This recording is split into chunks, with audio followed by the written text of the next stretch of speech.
Brussels അതൊരു സംഭവമാണെന്ന് എനിക്ക് അന്നാണ് മനസ്സിലായത്. കുറച്ച് സമയം ഞാൻ അവിടെ സ്പെൻഡ് ചെയ്തുള്ളെങ്കിലും അതിമനോഹരമായൊരു നഗരം. ആധുനികതയ്ക്ക് ആധുനികത, പൗരാണികതയ്ക്ക് പൗരാണികത, എൻജിനീയറിംഗ് വിസ്മയം വേണമെങ്കിൽ ആറ്റോമിയം, യൂറോപ്യൻ യൂണിയൻ്റെ ആസ്ഥാനം ഒരു ഭാഗത്ത്, പുരാതനമായ കൊട്ടാരക്കെട്ടുകൾ, പ്രൗഢമായ ചത്വരങ്ങൾ, അതിഗംഭീരമായൊരു നഗരം. ഏതാണ്ടൊരു 3 മണിക്കൂറേ ഞാൻ ആ നഗരത്തിൽ സ്പെൻഡ് ചെയ്തുള്ളൂ. പക്ഷേ മടങ്ങേണ്ട നേരമായി. മടങ്ങുകയല്ല, യാത്ര തുടരേണ്ട നേരമായി. ഞാൻ റെയിൽവേ സ്റ്റേഷനിലാണ്, ബ്രസൽസിലെ റെയിൽവേ സ്റ്റേഷനിൽ. കൃത്യം 4:52 പ്ലാറ്റ്ഫോമിലേക്കൊരു ട്രെയിൻ വരുന്നു. ഈ ട്രെയിനിൽ എനിക്ക് ഫ്രാങ്ക്ഫർട്ടിലേക്കാണ് പോകേണ്ടത്, ജർമ്മനിയിലെ ഫ്രാങ്ക്ഫർട്ട്. ദീർഘമായൊരു യാത്രയാണ്, ഏതാണ്ട് 4 മണിക്കൂർ മിച്ചം യാത്രയുണ്ട്. ഓടി ട്രെയിനിൽ കയറി, സീറ്റ് കണ്ടുപിടിച്ച് ഇരുന്നു. നഗരം പിന്നിട്ടു. ഗ്രാമങ്ങളുടെ കാഴ്ചകളായി. ചെറിയ ചില സ്റ്റേഷനുകൾ വണ്ടി നിർത്തും, ആളുകൾ കയറി വരും, ഇറങ്ങും. അതിലൊരു സ്റ്റേഷനായിരുന്നു ലീജ് സ്റ്റേഷൻ കഴിഞ്ഞു. വീണ്ടും ഓടി, കുറേ കൂടി ഓടി നമ്മൾ റൈൻ നദിയെ ക്രോസ് ചെയ്തു. ഇനി കുറേ ദൂരം നമ്മൾ പോകുന്നത് റൈൻ നദിയുടെ തീരത്ത് കൂടിയാണ്. റൈൻ നദിയെ ക്രോസ് ചെയ്ത് ഓടി നമ്മൾ വെർവിയേഴ്സ് എന്ന് പറയുന്ന ഒരു സ്റ്റേഷനിലേക്ക് എത്തുന്നു. വലിയ നഗരമൊന്നുമല്ല, നമ്മൾ കുറേ ദൂരം ഈ റൈൻ നദിയുടെ തീരത്ത് കൂടി ഓടുകയാണ്. അങ്ങനെ നമ്മൾ ഓടി കൊളോൺ എന്ന് പറയുന്ന ചരിത്ര നഗരത്തിലേക്ക് എത്തുന്നു. കൊളോൺ ശരിക്കും പറഞ്ഞാൽ ഒരു ദിവസം മുഴുവൻ ഇറങ്ങി കാണാനുള്ള കാഴ്ചയുള്ള നഗരമാണ്. ധാരാളം ട്രേഡ് ഫെയറുകളുടെ ഒരു നാടാണ് കൊളോൺ. ഞാനിപ്പോൾ യാത്ര ചെയ്തുകൊണ്ടിരിക്കുന്ന ഈ ട്രെയിൻ നേരെ ഫ്രാങ്ക്ഫർട്ട് വരെ പോവില്ല. ഇത് കൊളോണിലെത്തിക്കഴിഞ്ഞാൽ ഞാൻ അവിടെ ഇറങ്ങണം. കൊളോണിൽ 7:57 എത്തും. 8 മണിക്ക് മറ്റൊരു ട്രെയിൻ ഈ കൊളോണിൽ നിന്ന് ഫ്രാങ്ക്ഫർട്ടിലേക്ക് പോകുന്നുണ്ട്. അതിലാണ് എനിക്ക് പോകേണ്ടത്. ഈ ട്രെയിൻ പോയി പ്ലാറ്റ്ഫോമിൽ നിന്നു, ചാടി ഇറങ്ങി. ഏത് പ്ലാറ്റ്ഫോമിലാണ് അടുത്ത ട്രെയിൻ വരിക എന്നറിയില്ല. അവിടുത്തെ ഡിസ്പ്ലേ നോക്കുമ്പോൾ നേരെ മറുവശത്ത്, അതായത് ഈ നമ്മളൊരു ഇറങ്ങിയ പ്ലാറ്റ്ഫോമിൻ്റെ മറ്റേ സൈഡിൽ അതാ ഫ്രാങ്ക്ഫർട്ടിലേക്കുള്ള ട്രെയിൻ റെഡിയായി കിടക്കുന്നു. അതിലേക്ക് ഓടിച്ചെന്ന് കയറുന്നു. കൃത്യം 8 മണിക്ക് ആ ട്രെയിൻ ഓടി തുടങ്ങുന്നു. എത്ര സിസ്റ്റമാറ്റിക് ആയിട്ടുള്ള സംവിധാനങ്ങളാണല്ലേ റെയിൽവേയുടെ ആ ക്രമീകരണം. ഈ ട്രെയിൻ വേറെ ഏതെങ്കിലും പ്ലാറ്റ്ഫോമിലാണെങ്കിൽ ഈ കാര്യം നടക്കില്ല. നമ്മൾ വന്നു ചേർന്ന ട്രെയിൻ വൈകിപ്പോയാലും പ്രശ്നമാണ്. ഇതൊന്നും സംഭവിച്ചില്ല, എല്ലാം കൃത്യം. അങ്ങനെ കൊളോണിൽ നിന്ന് ഫ്രാങ്ക്ഫർട്ടിലേക്കുള്ള ട്രെയിനിൽ ഞാൻ കയറി യാത്ര തുടരുകയാണ്. അപ്പോൾ അതിവേഗത്തിൽ യാത്ര ചെയ്യാനുള്ള ഗതാഗത സംവിധാനങ്ങൾ യൂറോപ്പിലൂടെ റെയിൽവേ ഒരുക്കിയിട്ടുണ്ട്. ഇൻ്റർസിറ്റി എക്സ്പ്രസ് എന്ന് പറയുന്ന ഒരു ട്രെയിനുണ്ട്. 200-250 കിലോമീറ്റർ സ്പീഡിൽ വരെ അന്ന് ഓടിക്കൊണ്ടിരുന്ന ട്രെയിനുകളാണ്. അതുപോലെ TGV എന്ന് പറയുന്ന ഫ്രാൻസിൻ്റെ ബുള്ളറ്റ് ട്രെയിനുണ്ട്. അത് 300-ലേറെ കിലോമീറ്റർ സ്പീഡിൽ പോകുന്നതാണ്. അങ്ങനെ ഏതാണ്ട് ഒരു 2.5 മണിക്കൂർ ഓടി 10:30 ആയപ്പോഴത്തേക്കും നമ്മൾ ഫ്രാങ്ക്ഫർട്ടിലെത്തുന്നു. നല്ല ഇരുട്ടായി, നല്ല രാത്രിയായി. ധാരാളം യാത്രക്കാരെത്തിയിരിക്കുന്ന ഒരു റെയിൽവേ സ്റ്റേഷൻ. ഞാൻ ആ തിരക്കിലൂടെ പുറത്തേക്ക് നടന്നിട്ട് ഇനി എനിക്ക് എൻ്റെ ഹോട്ടൽ കണ്ടുപിടിക്കണം. അംബാസഡർ എന്നാണ് ഹോട്ടലിൻ്റെ പേര്. ഈ റെയിൽവേ സ്റ്റേഷൻ്റെ അടുത്ത് എവിടെയോ ആണെന്നും എനിക്കറിയാം. ഞാൻ സ്റ്റേഷന് പുറത്തേക്ക് ഇറങ്ങി അന്വേഷിച്ചു, പലരോട് വഴി ചോദിച്ചു. അങ്ങനെ നടന്ന് അംബാസഡർ കണ്ടുപിടിക്കുന്നു, ചെക്ക് ഇൻ ചെയ്യുന്നു. അപ്പോഴത്തേക്കും ഒരു 11:30 ആയി. പക്ഷേ ഞാൻ ഈ റെയിൽവേ സ്റ്റേഷനിൽ തന്നെ കുറച്ച് ഫുഡ് വാങ്ങിയിരുന്നു. ഹോട്ട് ഡോഗും പിന്നെ കുറച്ച് ജ്യൂസും ഒക്കെ വാങ്ങിയാണ് ഞാൻ ഹോട്ടലിലേക്ക് പോയത്. ഹോട്ടലിൽ ചെന്നു, ചെക്ക് ഇൻ ചെയ്തു. 3-ാം നിലയിലെ മുറിയിലെത്തി, ഒന്ന് കുളിച്ചു, ഫ്രഷായി, ക്യാമറയൊക്കെ അടുക്കിപ്പറക്കി മാറ്റി വെച്ചു. ഇന്നത്തെ ജോലിയെല്ലാം തീർത്തെന്ന് ഉറപ്പ് വരുത്തി. എന്നിട്ട് പതിവ് പോലെ ഈ ഹോട്ടലിൻ്റെ മുറിയുടെ ജനൽ പയ്യെ തുറന്നിട്ടു. അപ്പോൾ നല്ല തണുത്ത കാറ്റകത്തേക്ക് കയറി. ഈ ഹോട്ടലുകൾക്കെല്ലാം ഒരു വലിയ ജനൽപ്പടി ഉണ്ടാവും. ഞാനതിൽ കയറിയിരുന്നു ഈ ഭക്ഷണമായിട്ട്. അപ്പോൾ നമുക്ക് താഴെ തെരുവ് കാണാം.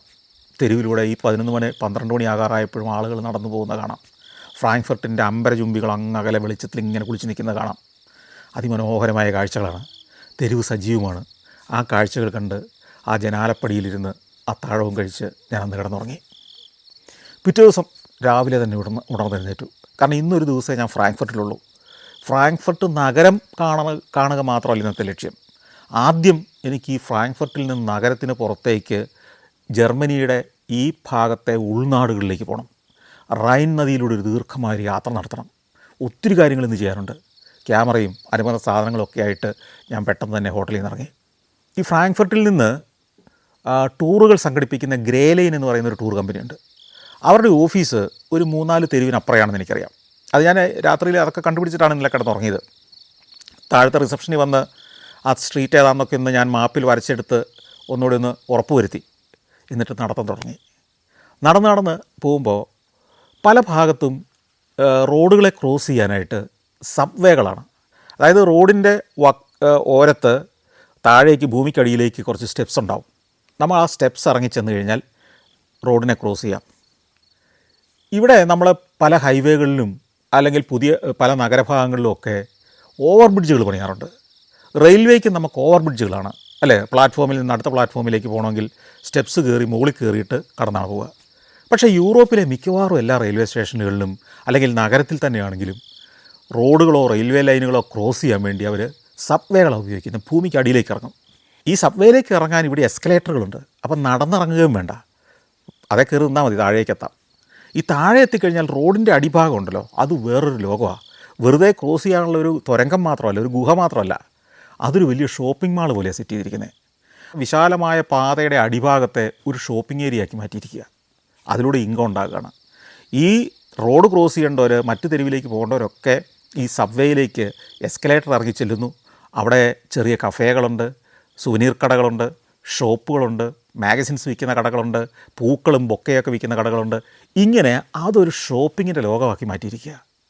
അതുപോലെ തന്നെ ഞാനൊരിക്കൽ ജപ്പാനിലൂടെ യാത്ര ചെയ്യുമ്പോൾ ശ്രദ്ധിച്ചിരുന്നു, ഒരു ഹൈവേ കടന്നു പോകുന്നത് ഒരു കെട്ടിടത്തിനകത്തുകൂടിയാണ്. അതായത് 10-40 നിലയുള്ള ഒരു കെട്ടിടത്തിൻ്റെ 6ാമത്തെ 7ാമത്തെ നിലയ്ക്കകത്തൂടെ ആ ഹൈവേ അങ്ങ് കടന്നു പോവുകയാണ്. ആ കെട്ടിടത്തിൽ ആ നിലയിൽ വേറെ സ്ഥാപനങ്ങളൊന്നുമില്ല. എന്നാൽ അതിൻ്റെ താഴേക്കും മുകളിലേക്കും കെട്ടിടമുണ്ട്. നമ്മുടെ നാട്ടിലാണെങ്കിൽ ആ കെട്ടിടം പൊളിച്ചു മാറ്റുക എന്നുള്ളൊരു സൊല്യൂഷനല്ലേ ഉള്ളൂ. ഇവിടെ ആ കെട്ടിടത്തെ നിലനിർത്തിക്കൊണ്ട് ഹൈവേ ഈ കെട്ടിടത്തിനകത്തൂടെ കടന്നു പോകുന്നു. ഹൈവേ കടന്നു പോകേണ്ട ഒരു 2 നില മാത്രം ഹൈവേക്ക് കൊടുത്തിരിക്കുന്നു. അതിൻ്റെ മുകളിലേക്ക് വീണ്ടും ഈ കെട്ടിടവും ഓഫീസുകളൊക്കെ ഫങ്ഷൻ ചെയ്യുന്നു. ഇങ്ങനെ പലയിടത്തും കണ്ടിട്ടുണ്ട്. കെട്ടിടങ്ങൾക്കകത്തൂടെ ഹൈവേ കടന്നു പോകുന്നത്, റെയിൽവേ ലൈൻ കടന്നു പോകുന്നത്. അതുപോലെ തന്നെ വാഹനങ്ങൾ ഓടുന്നതിനുള്ള ഉയരം കഴിഞ്ഞിട്ട് മുകളിലേക്കുള്ള ഭാഗമൊക്കെ ആകാശം ഫ്രീ ആയിട്ട് കിടക്കില്ലേ, അവിടെ കെട്ടിടങ്ങൾ പണിത് ആ ആകാശത്തെ ഉപയോഗിച്ചിരിക്കുന്ന പല നഗരങ്ങളും ഞാൻ കണ്ടിട്ടുണ്ട്. നമുക്ക് സ്ഥലത്തിൻ്റെ ദൗർലഭ്യം ഉണ്ടെങ്കിൽ ശരിക്കും പറഞ്ഞാൽ ഈ ഹൈവേകളുടെ ആകാശം നമുക്ക് കെട്ടിടം പണിത് ഉപയോഗിക്കാവുന്നില്ലേ? കൊച്ചി മെട്രോയൊക്കെ അങ്ങനെ റോഡിന് മുകളിലല്ലേ പണിത് വെച്ചിരിക്കുന്നത്. മെട്രോ സ്റ്റേഷനുകളൊക്കെ ശരിക്കും പറഞ്ഞാൽ നമ്മുടെ തലയ്ക്ക് മുകളിലല്ലേ. ഈ മെട്രോ സ്റ്റേഷൻ മാത്രമല്ലല്ലോ, മാളുകൾ വേണേൽ പണിയാം, ഹോട്ടലുകൾ വേണേൽ പണിയാം, ആശുപത്രികൾ വേണേൽ പണിയാം, സ്കൂളുകൾ വേണേൽ പണിയാം, ഏത് പൊതുസ്ഥാപനങ്ങളും വേണമെങ്കിൽ ഹൈവേകൾക്ക് മുകളിൽ പണിയാം. അങ്ങനെ സബ്വേ ഇറങ്ങി കയറി വീണ്ടും പല സ്ട്രീറ്റുകളിലൂടെ വീണ്ടും നടന്ന് ഗ്രേ ലൈൻ ഓഫീസ് കണ്ടുപിടിച്ചു. ഗ്രേ ലൈൻ ടൂറിൻ്റെ അവിടെ ചെല്ലുന്നു, ടിക്കറ്റ് എടുക്കുന്നു. അപ്പോൾ ഉടനെ തന്നെ ബസ് പുറപ്പെടുന്നുണ്ട്. ബോർഡിംഗ് പാസ് കിട്ടി. ഒരു 1/4 മണിക്കൂർ കാത്തു നിന്നപ്പോഴത്തേക്കും ഒരു ഗൈഡ് വന്നു. അത് വളരെ രസികനായ സരസനായ ഒരു ഗൈഡ്. വരുന്നവരെല്ലാം വിഷ് ചെയ്യുന്നു, തമാശ പറയുന്നു, പോയി കളയാം എന്നുള്ള മട്ടിൽ അയാളെല്ലാവരെയും കൂട്ടിപ്പിടിച്ച് ബസ്സിലേക്ക് പോകുന്നു. ബസ്സിൽ കയറുന്നു. ഇനി നമ്മൾ ആദ്യം പോകുന്നത് റോത്തൻബർഗ് എന്ന് പറഞ്ഞൊരു പട്ടണത്തിലേക്കാണ്. ഈ റോത്തൻബർഗ് ഞാൻ പണ്ടൊരിക്കൽ വന്നിട്ടുള്ളൊരു നഗരമാണ്. റോത്തൻബർഗ് ജർമ്മനിയിലെ ഏറ്റവും ബ്യൂട്ടിഫുള്ളായിട്ടുള്ളൊരു ഒരു പഴയ നഗരമാണ്.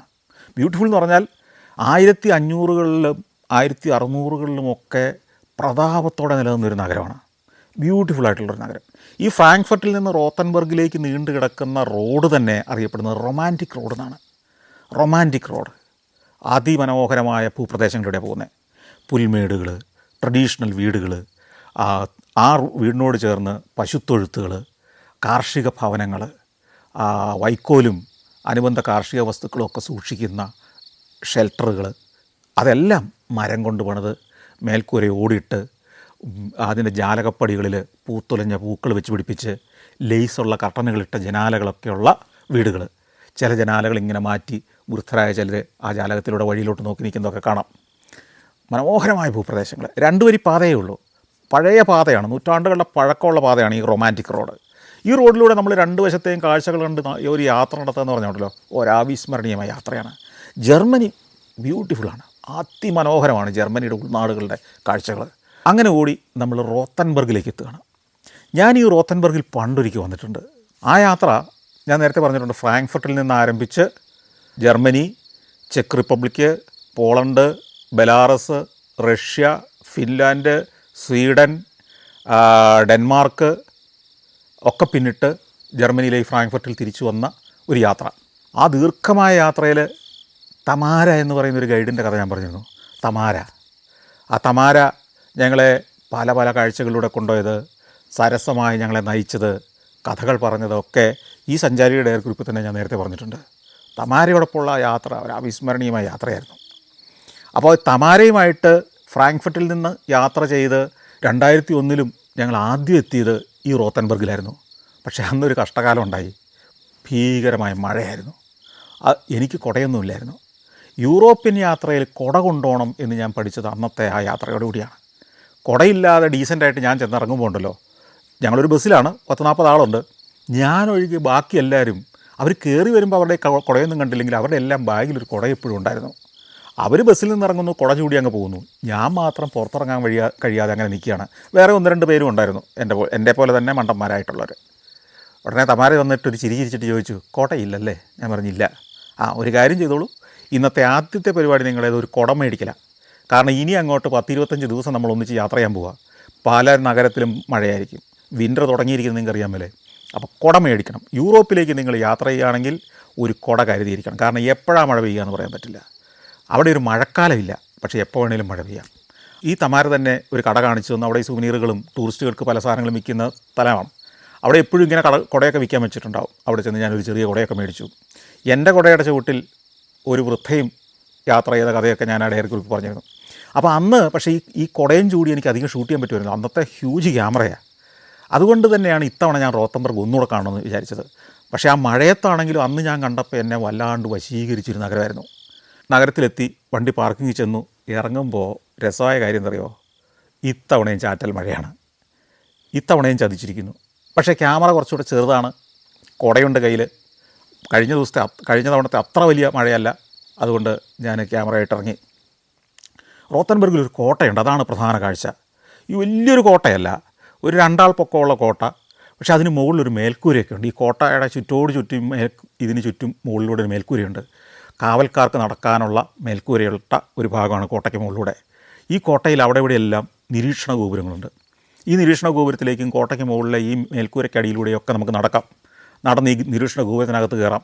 അതിന് മുകളിൽ നിന്ന് കഴിഞ്ഞാൽ ചുറ്റുമുള്ള താഴ്വാരങ്ങൾ കാണാം. താഴ്വാരങ്ങളിലെ ഗ്രാമങ്ങൾ കാണാം. ഗ്രാമങ്ങളിലെ പുൽമേടുകൾ, അവിടെ മേയുന്ന പശുക്കൾ, ചുറ്റുമുള്ള കാർഷിക വീടുകളൊക്കെ കാണാം. അതിമനോഹരമായ കാഴ്ചയാണ്. ഈ കോട്ട പണിതതിനൊരു ചരിത്രമുണ്ട്. 16-ാം നൂറ്റാണ്ടിൽ ക്രിസ്ത്യാനികൾക്കിടയിൽ തന്നെ കത്തോലിക്കരും പ്രൊട്ടസ്റ്റൻറ്റുകളും തമ്മിൽ ഭീകരമായ യുദ്ധം നടന്നൊരു പ്രദേശമാണ്. അപ്പോൾ ഈ റോത്തൻബർഗ് പ്രൊട്ടസ്റ്റൻറ്റുകാരുടെ ഒരു പ്രധാന കേന്ദ്രമായിരുന്നു. കത്തോലിക്ക സൈന്യം അല്ലെങ്കിൽ കത്തോലിക്കർ ഇവിടെ ആക്രമിക്കും എന്ന ഭയന്ന് ഇവരുണ്ടാക്കിയ ഒരു കോട്ടമതിലാണിത്. അപ്പോൾ ഏത് സമയത്തും ഒരു ആക്രമണം പ്രതീക്ഷിച്ചിരുന്നുകൊണ്ട് നിരീക്ഷണ ഗോപുരങ്ങളിൽ കാവൽക്കാരെപ്പോഴും താഴ്വാരങ്ങളിലേക്ക് നോക്കിക്കൊണ്ടിരിക്കും. ഒരു സൈന്യം വരുന്നുണ്ടോ, ആക്രമണം ഉണ്ടാകുന്നുണ്ടോയെന്ന്. അപ്പോൾ അങ്ങനെ ഏറെ ചരിത്രമുള്ള കത്തോലിക്ക സഭയുടെയും പ്രൊട്ടസ്റ്റൻറ്റുകാരുടെയും ജർമ്മനിയുടെ തന്നെയും ചരിത്രത്തിലെ സുപ്രധാനമായ ഒരു സ്ഥലമാണിത്.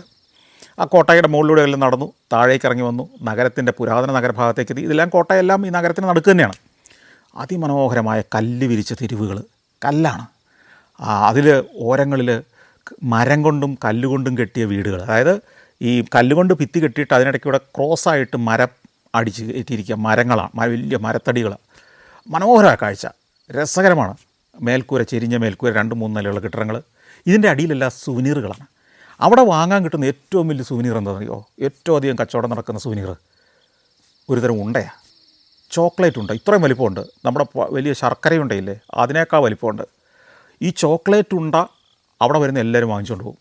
അതുകൂടെ ഒരു ഉണ്ട എന്ന് പറഞ്ഞാൽ ഒരാഴ്ച തിന്നാൻ മാത്രമുണ്ട്, അത്രയുണ്ട്.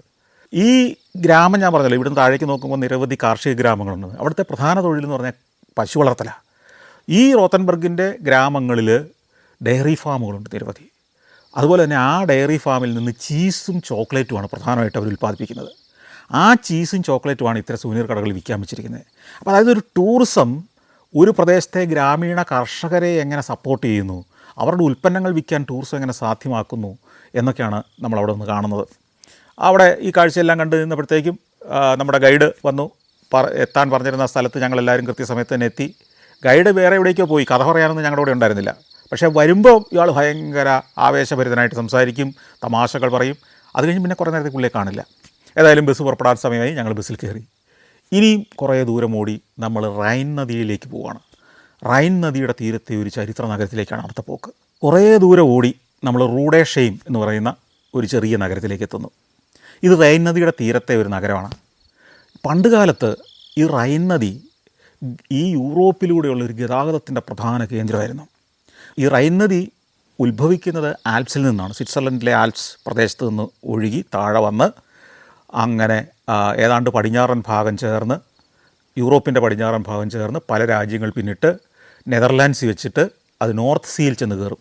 അപ്പോൾ അതായത് ഏതാണ്ട് യൂറോപ്പിൻ്റെ മധ്യഭാഗത്ത് നിന്ന് സ്വിറ്റ്സർലൻഡിൻ്റെ ആ ഭാഗത്ത് നിന്ന് ഉത്ഭവിച്ച് വടക്കോട്ടൊഴുകി വടക്കൻ ഭാഗമൊക്കെ പിന്നിട്ട് ചെന്ന് തീരുന്നു.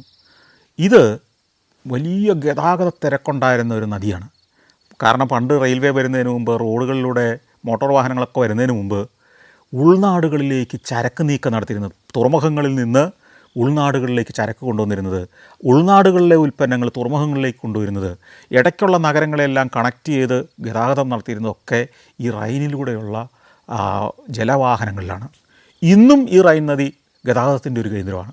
ധാരാളം ബാർജുകൾ, പലതരം ഖനിജങ്ങൾ, അതുപോലെ തന്നെ കണ്ടെയ്നറുകൾ ഒക്കെ ആയിട്ട് പോകും, നമുക്ക് നിരന്തരം കാണാൻ പറ്റും. കൂടാതെ ഇപ്പോൾ ഒരു പ്രധാന ബിസിനസ് റൈനിലൂടെ ഉള്ളതെന്ന് പറയുന്നത് ടൂറിസ്റ്റുകളുമായിട്ട് പോകുന്ന കൂറ്റൻ ബോട്ടുകളാണ്.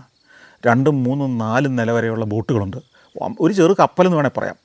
അത്തരത്തിലുള്ള ഒരു ബോട്ടിൽ, അല്ലെങ്കിൽ ഒരു കൊച്ചു കപ്പൽ പോലത്തെ ബോട്ടിലാണ് ഇനി നമ്മൾ കുറേ മണിക്കൂറുകൾ ഓടാൻ പോകുന്നത്. റൂഡേഷെയിം എന്ന് പറയുന്ന ഈ പട്ടണത്തിലെ ഒരു പോർട്ടിൽ നിന്ന്, അല്ലെങ്കിൽ ഒരു ഹാർബറിൽ നിന്ന്, അതും അല്ലെങ്കിൽ ഒരു ബോട്ട് പിയറിൽ നിന്നാണ് നമ്മൾ യാത്ര പുറപ്പെടുന്നത്. ബസ്സിൽ നിന്ന് ഇറങ്ങി നമ്മൾ ഈ ബോട്ട് പിയറിലേക്ക് ചെന്ന് കഴിഞ്ഞപ്പോഴേ ഗൈഡ് എല്ലാവരെയും വിളിച്ച് വട്ടത്തിൽ നിർത്തിയിട്ട് കുറേ കാര്യങ്ങൾ പറഞ്ഞു. ഈ ബോട്ടിൽ നിങ്ങൾ കയറിക്കഴിഞ്ഞാൽ ഉടനെ നിങ്ങളുടെ ലഞ്ച്, ഇപ്പോൾ ഉച്ചയായി, ലഞ്ച് ഇതിനകത്ത് റെഡിയാക്കിയിട്ടുണ്ട്. 3 നിലകളുള്ള ബോട്ടാണ്. അതിൽ 2ാം നിലയിലാണ് നിങ്ങളുടെ ലഞ്ച്. ഈ ലഞ്ച് കഴിച്ച് കഴിയുമ്പോഴത്തേക്കും ബോട്ട് പുറപ്പെടേണ്ട സമയമാകും.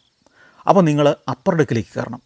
ഈ അപ്പർ ഡെക്കിലിരുന്നാൽ അടുത്ത യാത്രയിൽ നിങ്ങൾക്ക് 2 വശത്തെയും മനോഹരമായ കാഴ്ചകൾ കണ്ടുകൊണ്ട് പോകാം. ഏതാണ്ട് 1.5-2 മണിക്കൂർ നീണ്ട യാത്രയാണ്. ഈ ബോട്ട് അവസാനം ഗോഷാസൻ എന്ന് പറയുന്ന ഒരു നഗരത്തിൽ പോയി അടുക്കും. അതിനിടയ്ക്ക് പല സ്ഥലങ്ങളിലും നിൽക്കും. നിങ്ങൾ മറന്നു പോകരുത്, ഗോഷാസൻ എന്ന് പറയുന്ന ഒരു നഗരത്തിൽ പോയി ഇത് അടുക്കും. അവിടെ എത്തിക്കഴിയുമ്പോൾ നിങ്ങൾ ഇറങ്ങണം. നിങ്ങൾ ഇറങ്ങിക്കഴിയുമ്പോൾ ഞാനും ബസ്സും അവിടെ ഉണ്ടാവും. ഞാനിപ്പോൾ നിങ്ങളുടെ കൂടെ വരില്ല. ഈ ബോട്ടിൽ ഗൈഡുമാരുണ്ട്, അവർ അനൗൺസ്മെൻറ്റ് തരും, കഥകൾ പറഞ്ഞു തരും. അപ്പോൾ എൻ്റെ ആവശ്യമില്ല അവിടെ. ഞാൻ ബസ്സുമായിട്ട് ഈ ഗോഷാസൻ ടൗണിൽ വന്ന് ആ ബോട്ട് പിയറിൽ കാത്തു നിൽക്കുന്നുണ്ടാവും. ഇത്രയൊക്കെ പറഞ്ഞ് ഗൈഡ് പോയി. ഞങ്ങൾ ബോട്ടിനകത്തേക്ക് കയറി. ബോട്ടിനകത്ത് ചെന്നു. 2ാം നിലയിൽ ലഞ്ച്, ഗംഭീരമായ യൂറോപ്യൻ ലഞ്ചാണ്. അവിടെ ഭക്ഷണം എല്ലാം നേരത്തെ വെച്ചിരിക്കുന്നത്. ഈ ഭക്ഷണവും ഞങ്ങളുടെ ടിക്കറ്റിൽ ഉൾപ്പെട്ടതാണ്. പക്ഷേ ഒരു കാര്യം ഉൾപ്പെട്ടിട്ടില്ല. 1 ഗ്ലാസ് പച്ചവെള്ളം വേണമെങ്കിൽ കാശ് കൊടുക്കണം. ആ കാശ് കൊടുക്കുന്ന അന്നൊക്കെ എനിക്ക് തോന്നുന്നത് 2 യൂറോ മറ്റാണ് ഒരു ചെറിയ 1 ഗ്ലാസ്സിൽ കൊള്ളുന്ന അത്രയും കുപ്പി വെള്ളത്തിന്. അത്രയും തന്നെ പൈസയേ ഉള്ളൂ ഒരു കുപ്പി ബിയറിനും. അതുകൊണ്ട് ബഹുഭൂരിപക്ഷം പേരും ബിയറാണ് വാങ്ങിയത്. വെള്ളത്തിൻ്റെ അതേ വിലയ്ക്ക് ബിയർ അവിടെ കിട്ടും. അതാണ് രസകരമായ കാര്യം. കുറച്ച് സ്ത്രീകളാണ് ഭക്ഷണം വിളമ്പുകയൊക്കെ ചെയ്യുന്നത്. ഞങ്ങൾ ഭക്ഷണമൊക്കെ കഴിച്ച് ഞാൻ നേരെ അപ്പർ ഡെക്കിലേക്ക് കയറി. അപ്പർ ഡെക്കിൽ ഇരിക്കാൻ സ്ഥലമുണ്ട്. ഞങ്ങളുടെ ബോട്ട് യാത്ര തുടങ്ങുകയാണ്. റൈൻ നദിയിലൂടെ സുന്ദരമായ യാത്ര. ഈ റൈൻ നദിയുടെ 2 കരകളും ഇവിടെ മലകളും താഴ്വരകളുമാണ്. വലിയ മലകൾ, പർവ്വതങ്ങൾ ഒക്കെയാണ്. ഈ കുന്നിൻ ചെരുവുകൾ, ഈ മലഞ്ചെരുവുകൾ മുഴുവൻ പുൽമേടുകളാണ്. ചില ഭാഗങ്ങളിൽ മുന്തിരിക്കൃഷി നടക്കുകയാണ്. 1000കണക്കിന് ഏക്കർ കിടക്കുന്ന മുന്തിരിത്തോട്ടങ്ങളാണ്. കുറേ ദൂരം നമ്മൾ ഓടിക്കഴിയുമ്പോഴത്തേക്കും ഈ നദീതീരത്തെ ഒരു ചെറു പട്ടണത്തിലേക്ക് എത്തും. പിന്നെ നമ്മൾ സഞ്ചരിക്കുമ്പോൾ മലകളിൻ്റെ മുകളിൽ കാസിലുകൾ കാണാം. ഈ ജർമ്മനിയുടെ ഈ പ്രദേശമാകെ ഭരിച്ചിരുന്ന പ്രഭുക്കന്മാരുണ്ട്.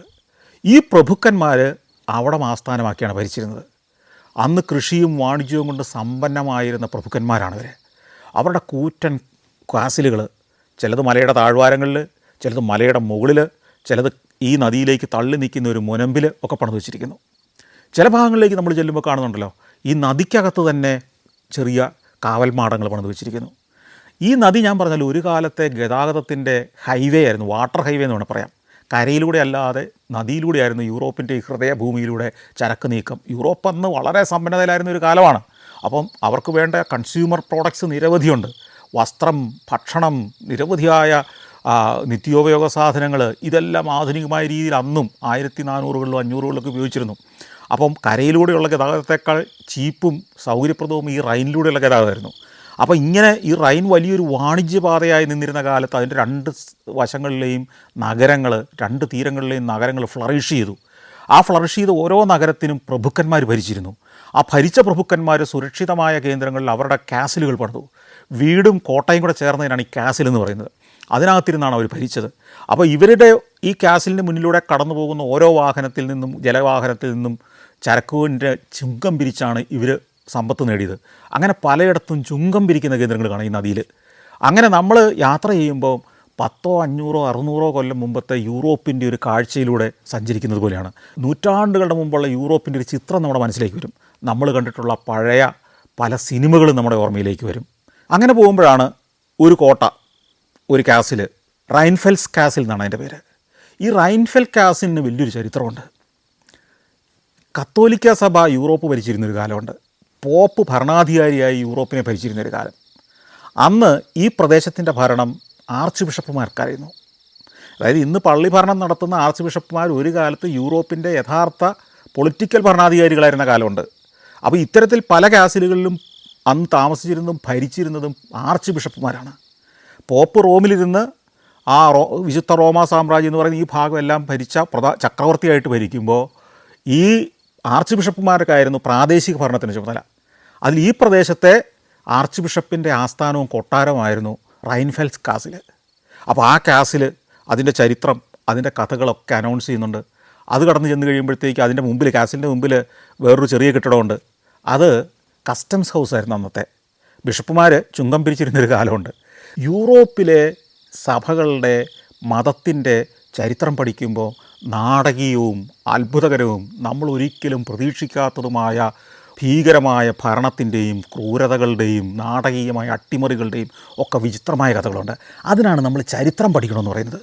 യൂറോപ്പിൻ്റെ ചരിത്രം പഠിക്കണം, ലാറ്റിൻ അമേരിക്കയുടെ ചരിത്രം പഠിക്കണം, അമേരിക്കൻ ഭൂഖണ്ഡങ്ങളുടെ ചരിത്രം പഠിക്കണം, ഏഷ്യയുടെ ചരിത്രം പഠിക്കണം, ചൈനയുടെയും ജപ്പാൻ്റെയും ചരിത്രം പഠിക്കണം.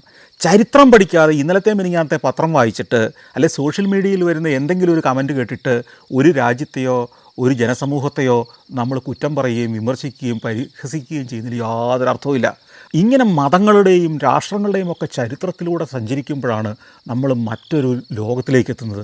അറിവിൻ്റെ, അത്ഭുതങ്ങളുടെ, ഞെട്ടിക്കുന്ന രഹസ്യങ്ങളുടെ, കഥകളുടെ ലോകത്തേക്ക് എത്തുന്നത്. എനിക്ക് ഏറ്റവും ഇഷ്ടമുള്ളൊരു കാര്യം ഈ ചരിത്ര പുസ്തകങ്ങളുടെ വായനയാണ്. ഈ ചരിത്രത്തിലൂടെയുള്ളൊരു യാത്രയാണ് റൈൻ നദിയിലൂടെ നമ്മൾ നടത്തുന്നത്.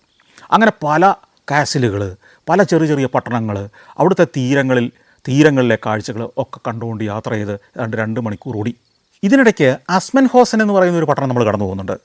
ഈ അസ്മൻഹോസനിലേക്ക് എത്തുമ്പോൾ നമ്മൾ കാണുന്നത് മുഴുവൻ ഈ നദീതീരങ്ങൾ മുതൽ അങ്ങ് അകലെ വരെ കുന്നുകളാണ്. ഈ കുന്നിൻ ചെരുവുകൾ മുഴുവൻ മുന്തിരിത്തോട്ടങ്ങളാണ്.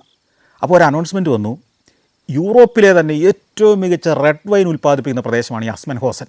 അവിടെ നിരവധി വൈൻ സെല്ലാറുകളുണ്ട്. ഭൂഗർഭത്തിൽ ഗുഹയ്ക്കുള്ളിൽ വൈനുകൾ ഇന്നും പ്രോസസ്സ് ചെയ്യുന്ന കേന്ദ്രങ്ങളുണ്ട്. ഇവിടെ വേണ്ടവർക്ക് ഇറങ്ങാം എന്നും പറഞ്ഞു. അപ്പോൾ നമ്മളോട് അവിടെ ഇറങ്ങരുതെന്നാണ് പറഞ്ഞിരിക്കുന്നത്. നമ്മളോട് ഇറങ്ങണമെന്ന് പറഞ്ഞിരിക്കുന്ന സ്ഥലം വേറെയാണ്. അപ്പോൾ എവിടെയൊന്ന് ഇറങ്ങണമെന്ന് എനിക്കൊരു ആഗ്രഹം ഉണ്ടായിരുന്നു, പക്ഷേ അത് നടന്നില്ല. അവിടെ വിട്ടുപോയി. വീണ്ടും മറ്റൊരു കാസിലിൻ്റെ സമീപത്തേക്ക് എത്തുന്നു. അതിൻ്റെ പേര് റിൻസ്റ്റൈൻ കോട്ട എന്നാണ്. ഈ റിൻസ്റ്റൈൻ കോട്ടയ്ക്ക് വലിയൊരു ഭീകരമായ കഥയുണ്ട്. ആ കാലത്ത് ഹാബ്സ്ബർഗ് ചക്രവർത്തിയായിരുന്ന റുഡോൾഫ് ഈ പ്രദേശത്തെ അങ്ങേരുമായി ശത്രുതയിലുണ്ടായിരുന്ന കുറേ പ്രഭുക്കന്മാരെ പിടിച്ചുകൊണ്ട് വന്ന് കെട്ടിത്തൂക്കി കൊല്ലുകയൊക്കെ ചെയ്ത ഭീകരമായ പീഡനങ്ങൾക്കിരയാക്കി ആയിരക്കണക്കിന് ആളുകളെ കൊന്നുകളഞ്ഞ ഒരു കോട്ടയാണത്. അപ്പോൾ ഈ ഓരോ കോട്ടയും വെറും കൽക്കെട്ടുകളല്ല. ഈ കോട്ടയ്ക്കുള്ളിൽ നൂറ്റാണ്ടുകളോളം നടന്ന നരഹത്യകളുടെ കഥകളുണ്ട്, പീഡനങ്ങളുടെ കഥയുണ്ട്, ചതിവുകളുടെ കഥയുണ്ട്. ഈ കഥകളും കൂടെ ഈ ബോട്ട് യാത്രയിൽ അനൗൺസ് ചെയ്യും. പക്ഷേ ഒരു കാര്യമുണ്ട്, നമ്മുടെ പ്രേക്ഷകരെ പോലെ തന്നെയാണ് കുറച്ച് ആളുകൾക്കൊക്കെ ഈ ചരിത്രത്തിലും ഈ കഥകളിലും താല്പര്യമുള്ളൂ. യാത്ര തുടങ്ങി ഒരു 1/4 മണിക്കൂർ കഴിഞ്ഞതോടുകൂടി വലിയ ആവേശത്തോടെ അപ്പർ ഡെക്കിൽ വന്നിരുന്ന പലരും പയ്യെ ഇരുന്ന് മയങ്ങാൻ തുടങ്ങി. വേറെ ചിലർ ഇവിടെ ഇരുന്ന് വെയിൽ കൊള്ളാൻ കഴിയില്ല എന്നുള്ള മട്ടിൽ താഴത്തെ ഡെക്കുകളിലേക്ക് പോയി. അവിടെയാണ് AC ആണ്, അവിടെ ഇരിക്കാം. അവിടെ ബാറുണ്ട്, അവിടെ ഭക്ഷണം കിട്ടും. അവിടെ പോയിരുന്ന് 2 അടിച്ചിരിക്കുന്ന ആളുകളും സായിപ്പന്മാരുടെ കൂടെ തന്നെ ഉണ്ടായിരുന്നു. വേറൊരിടത്ത് ഒരു കടവിലേക്ക് ബോട്ട് അടുത്തു. അവിടുന്ന് കുറേ ടൂറിസ്റ്റ് ബസ്സുകളിൽ ആളുകൾ വന്ന് ഇതിലേക്ക് കയറുന്നുണ്ട്. ആ കയറി വരുന്നവരിൽ ബഹുഭൂരിപക്ഷം പേരും വൃദ്ധരാണ്. ഒരു 70 വയസ്സിനപ്പുറം പ്രായമുള്ള ആളുകൾ, നടക്കാൻ വളരെ ബുദ്ധിമുട്ടുന്ന കുറേ ആളുകളുടെ ഒരു സംഘമാണ് പിന്നെ ബോട്ടിലേക്ക് കയറി വരുന്നത്. ആ കൂടെ ഉത്തരേന്ത്യക്കാരാണെന്ന് തോന്നുന്ന ഒരു ഭർത്താവും ഭാര്യയും ഉണ്ടായിരുന്നു. ഭാര്യ ഇന്ത്യൻ ശൈലിയിൽ സാരിയൊക്കെ ചുറ്റി പൊട്ടൊക്കെ തൊട്ട് വന്നൊരു സ്ത്രീ. അവരും ഈ കാഴ്ചകളിലൂടെ യാത്ര തുടർന്നു ഞങ്ങളുടെ ഒപ്പം. അങ്ങനെ കുറേ ദൂരം കൂടി ഓടി ഗോഷാസൻ്റെ ജെട്ടിയിൽ ബോട്ടെടുത്തു. ഇതാണ് നമുക്ക് ഇറങ്ങേണ്ട സ്ഥലം. അപ്പോൾ ഞങ്ങൾ ഈ ഒരു ദിവസം ഒന്നിച്ച് യാത്ര ചെയ്തുകൊണ്ട് ചില മുഖപരിചയമൊക്കെ ഉണ്ട്. അപ്പോൾ അവരൊക്കെ എന്നെ പെട്ടെന്ന് തിരിച്ചറിയാം. ഇന്ത്യക്കാരനായിട്ട് ഞാൻ മാത്രമേ ഉള്ളൂ. പക്ഷേ ബാക്കിയുള്ളവരെ എനിക്ക് പെട്ടെന്ന് തിരിച്ചറിയാൻ പറ്റില്ല. എല്ലാ സായിപ്പുമാരാണല്ലോ. എല്ലാത്തിനും ഒരേ നിറം. ഒടുവിൽ ഇവർ അതിൽ 1-2 പേരെ എൻ്റെ അടുത്ത് പറഞ്ഞു, ഇവിടെയല്ലേ ഇറങ്ങണ്ടേ, സംശയം ചോദിച്ചു. ഞാൻ പറഞ്ഞു ഇവിടെ തന്നെയാണ്, ഗോഷാസനിൽ ഇറങ്ങണം. അങ്ങനെ ബോട്ട് തീരത്തെടുത്തപ്പോൾ ഞങ്ങളവിടെ ഇറങ്ങി. ബോട്ട് പക്ഷേ പിന്നെയും പോവുകയാണ്. ഞങ്ങളവിടെ ഇറങ്ങി ചെല്ലുമ്പോൾ നമ്മളുടെ ഗൈഡ് അവിടെ കാത്തു നിൽക്കുന്നുണ്ട്. പുള്ളി വലിയ ചിരി ഒരു തമാശയൊക്കെ ആയിട്ട് സ്വീകരിച്ചു. പെട്ടെന്ന് നടന്നോളാൻ പറഞ്ഞു, കാരണം നമുക്കിനി സമയമില്ല, കുറച്ച് പ്രധാനപ്പെട്ട കാഴ്ചകളുണ്ട്. അങ്ങനെ ഞങ്ങൾ ചെന്ന് ബസ്സിൽ കയറി ബസ് ഓടുകയാണ്. ബസ് ഓടുന്നത് വന്ന വഴിയെ തിരിച്ചാണ്. അതായത് ഈ നദിയിലൂടെ നമ്മൾ ഏത് ഡയറക്ഷനാണോ വന്നത് അതിൻ്റെ നേരെ എതിർദിശയിൽ പുറപ്പെട്ട സ്ഥലത്തേക്ക് പോവുകയാണ്. അതിനൊരു കാരണമുണ്ട്. ഗൈഡ് മൈക്കെടുത്തിട്ട് പറഞ്ഞു, നിങ്ങൾ ഇങ്ങോട്ട് വരുന്ന വഴിക്ക് ഒരു ഗ്രാമം കണ്ടിട്ടുണ്ടാവും. യൂറോപ്പിലെ എന്നല്ല ലോകത്തിലെ തന്നെ ഏറ്റവും രുചികരമായ ഏറ്റവും ഗംഭീരമായ വൈൻ ഉൽപ്പാദിപ്പിക്കുന്ന ആസ്മെൻഹോസൻ എന്ന് പറയുന്നൊരു ഗ്രാമം. അവിടെ ഒന്ന് ഇറങ്ങണമെന്നും അവിടെ ഉണ്ടാക്കുന്ന വൈനൊന്ന് രുചിക്കണമെന്നും നിങ്ങൾക്കൊരു കൊതി ഉണ്ടായിട്ടുണ്ടാവില്ലേ, നിങ്ങൾക്കൊരു ആഗ്രഹം ഉണ്ടായിട്ടില്ലേ? അപ്പോൾ പലരും പറഞ്ഞു യെസ്, അവിടെ നിന്ന് ഒരു കുപ്പി വൈൻ വാങ്ങിക്കണമെന്ന് ഞങ്ങൾക്ക് തോന്നി. വൈൻ വാങ്ങിച്ചാലും ഇല്ലെങ്കിലും അവിടെ ഉണ്ടാക്കുന്ന ഒരു 5 ഇനം വൈനെങ്കിലും നിങ്ങളിന്ന് കുടിച്ചിട്ടേ പോവുള്ളൂ. നമ്മളിപ്പോൾ പോകുന്നത് ആസ്മെൻഹോസനിലേക്കാണെന്ന് ഗൈഡ് പറഞ്ഞു. അപ്പോൾ എല്ലാവരും കൈയടിച്ചു. സായിപ്പൻ അങ്ങനെ ഇഷ്ടപ്പെട്ടൊരു കാര്യം കേട്ടാൽ എല്ലാവരും കൈയടിക്കും. കുറച്ച് ദൂരം ഓടി ആസ്മെൻഹോസനിലെ നദീതീരത്ത് ഒരു പാർക്കിംഗ് വണ്ടി കൊണ്ടുപോയി നിർത്തി. അവിടെ ഇറങ്ങി. എന്നിട്ട് പറഞ്ഞു, നമ്മളിവിടുത്തെ ഏറ്റവും പുരാതനമായ 400 വർഷമായി തുടർച്ചയായി പ്രവർത്തിക്കുന്ന ഒരു വൈൻ സെല്ലാർ കാണാൻ പോവുകയാണ്. അവിടെ ഭൂമിക്കടിയിൽ ഒരു പാറയ്ക്കുള്ളിലേക്ക് ഉണ്ടാക്കിയിരിക്കുന്ന ഒരു ഗുഹയ്ക്കകത്താണ് ഈ സെല്ലാർ. ഈ ഗുഹയ്ക്കകത്ത് ഭൂമിക്കടിയിലൊക്കെ ഈ സെല്ലാർ ഉണ്ടാക്കാൻ കാര്യം, ഈ നല്ല വൈൻ ഉണ്ടാക്കണമെങ്കിൽ ടെമ്പറേച്ചർ കൃത്യമായ നിലയിൽ നിലനിർത്തണം. 14 ഡിഗ്രിയാണ് അതിന് ഏറ്റവും സ്യൂട്ടബിളായ ടെമ്പറേച്ചർ. അപ്പോൾ യൂറോപ്പിലൊക്കെ ടെമ്പറേച്ചർ കുറഞ്ഞും പോവും, ചിലപ്പോൾ കൂടിയും പോവും. അപ്പോൾ ഈ ഗുഹയ്ക്കകത്ത് ഒരു 14 ഡിഗ്രി സെൽഷ്യസിൽ സംരക്ഷിച്ച് നിർത്താം. നൂറ്റാണ്ടുകൾക്ക് മുമ്പ് ഫ്രിഡ്ജും എയർ കണ്ടീഷനും ഒന്നും ഇല്ലാത്ത കാലത്ത് അതേ വഴിയുണ്ടായിരുന്നുള്ളൂ. അപ്പോൾ അങ്ങനെ നമ്മുടെ ഗൈഡ് നമ്മളെ നടത്തി ഒരു ഗുഹാമുഖത്തുള്ള ഒരു വൈൻ സെല്ലാറിലേക്ക് കൊണ്ടുപോവാണ്. പ്രാകൃതമായ രീതിയിലുള്ള ഒരു വൈൻ സെല്ലാർ. നമ്മൾ കയറി ചെല്ലുന്നത് ഒരു ഗുഹയ്ക്കകത്തോട്ടാണ്. ഇരുണ്ട ഒരു വലിയ വെളിച്ചമൊന്നും ഇല്ലാത്തൊരു ഭാഗം. അവിടെ ഇതുപോലത്തെ മേശകളാണ്. ഈ മരത്തടി കൊണ്ട് കൃത്യമായിട്ട് തേച്ച് മിനുക്കാത്ത, ചിന്തേരിടാത്ത, പോളിഷ് ചെയ്യാത്ത റഫായിട്ടുള്ള മര ബെഞ്ചുകൾ, മേശകൾ അവിടെ കൊണ്ട് ഇരുത്തി. അപ്പോഴത്തേക്കും വേറൊരാൾ വന്നു. ഈ വൈൻ സെല്ലാറിൻ്റെ ഉടമയാണ്. അദ്ദേഹത്തിൻ്റെ പേര് ഷാമസ്റ്റർ എന്നാണ്. ഷാമസ്റ്റർ വന്ന് ഇവരുടെ ചരിത്രം പറഞ്ഞു, കഥ പറഞ്ഞു.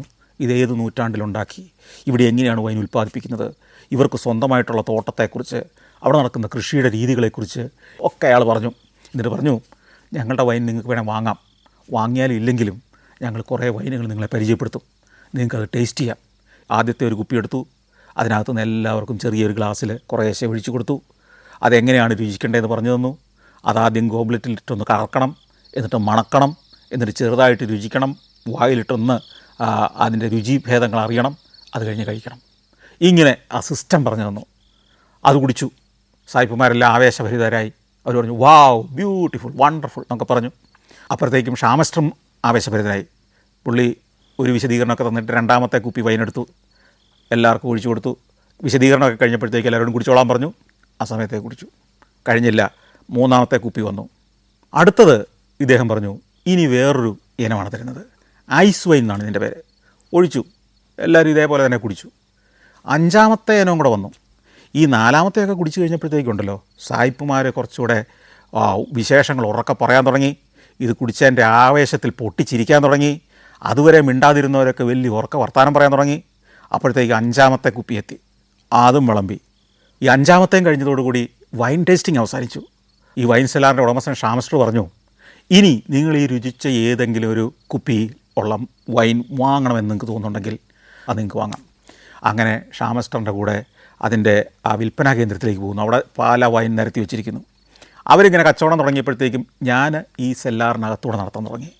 ഗുഹകളാണ്, തണുപ്പ് വീണ് കിടക്കുന്ന ഗുഹകൾ. അതിൽ കാസ്കുകളിൽ വൈൻ നിറച്ച് വെച്ചിരിക്കുന്നു, ഓക്കിൻ്റെ കാസ്കുകൾ. അതിനുള്ളിലൂടെ ആ ഇരുണ്ട വഴികളിലൂടെ, ഉൾവഴികളിലൂടെ ഒക്കെ ക്യാമറയായിട്ട് നടന്ന് ഷൂട്ട് ചെയ്ത് ഞാൻ തിരിച്ചു വരുമ്പോഴത്തേക്കും കുറേ പേരൊക്കെ വൈൻ വാങ്ങിയിട്ടുണ്ട്. പിന്നെ ഞങ്ങൾക്ക് മടക്കയാത്രയുടെ സമയമായി. മനോഹരമായ റൈൻ തീരത്തുകൂടെ ഏതാണ്ട് 1.5-2 മണിക്കൂർ യാത്ര ചെയ്തു. അങ്ങനെ നമ്മൾ ഫ്രാങ്ക്ഫർട്ട് നഗരത്തിൽ ചെന്നിറങ്ങുന്നു. പലരും പല വഴിക്ക് പിരിയുന്നു. ഞാൻ നഗരത്തിൻ്റെ കാഴ്ചകളിലൂടെ കുറേ നേരം ചുറ്റി നടന്നിട്ട് പിന്നെ ഞാൻ തിരിച്ച് ഹോട്ടലിലേക്ക് പോയി. അത് ആ യൂറോപ്യൻ യാത്രയിലെ എൻ്റെ അവസാനത്തെ രാത്രിയായിരുന്നു.